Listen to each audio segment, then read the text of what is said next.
పుస్తకాలు చదవాలి, రాయాలి, బాగా మార్కులు రావాలి, 100/100 రావాలి. మరి ఇదే నడుస్తుంది కదండి ఇప్పుడు సమాజంలో. అందుకే ఎడ్యుకేషన్ అంటేనే ఈ డాక్టర్ చదవాలా, లాయర్ చదవాలా, ఇంజనీర్ చదవాలా, ఇదే ఎడ్యుకేషన్ అన్నట్లు వెళ్ళిపోతున్నారు కదండి. ఒక అతను పిహెచ్డి చేశారు, ఆయన ఏమనాలంటే హైలీ లిటరేట్ అనాలి, హైలీ ఎడ్యుకేటెడ్ అనొద్దు.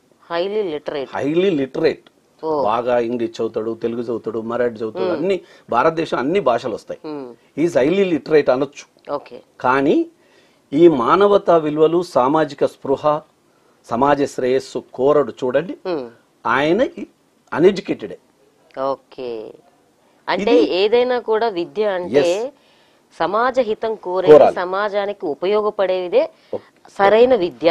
మనిషికి ఉండాల్సిన లక్షణాలు, మంచి సులక్షణాలు కలిగి ఉన్న వారిని విద్యావంతుడు అనాలి. ఓకే, పాలో ఫ్రేరీ అనే ఒక గొప్ప శాస్త్రవేత్త చెప్తారు ఈ అంశాన్ని, ఎడ్యుకేషనిస్ట్.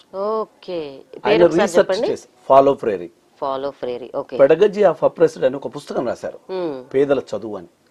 అంటే ఎవరు విద్యావంతులు, ఎవరు విద్యావంతులు కారు, ఎవరు లిటరేట్స్, ఎవరు ఇల్లిటరేట్స్ అని చాలా స్పష్టంగా పొందుపరిచారు. తల్లి మొదటి గురువు అని ఎందుకన్నారంటే వేదాలు, భగవద్గీత గాని, రామాయణం గాని, ఖురాన్ గాని, అన్ని మత గ్రంథాలు, బైబిల్ గాని అవేం చెప్తాయి? మనుషులు సత్ప్రవర్తన ఉండాలి, ఇతరుల దయాగుణం ఉండాలి, ఇవన్నీ చెప్తారు కదా. అవన్నీ తల్లి మొదటి గురువు అని ఎందుకన్నారంటే విద్యావంతుడు శిశువు స్టార్ట్ కావడం అక్కడి నుంచి స్టార్ట్ అవుతాడు. తల్లి గర్భం నుంచి శిశువు రాగానే నెల నుంచి స్టార్ట్ అవుతాడు. మీరు ఎప్పుడైనా చూడండి, తల్లి ఎట్లా చేస్తే పిల్లవాడు, అమ్మాయి లేదా అబ్బాయి, శిశువు అలాగే చేస్తారు, అనుకరిస్తారు. అలాగే కొంత పెద్దగా అయినాక కొద్ది రోజులకి తండ్రి లాగా అనుకరిస్తారు.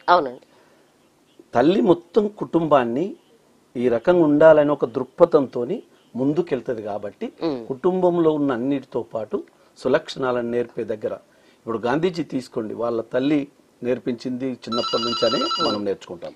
కాబట్టి కాలర్ లైన్ లో ఉన్నారండి, మాట్లాడి మళ్ళీ కంటిన్యూ చేద్దాం. ఓకే.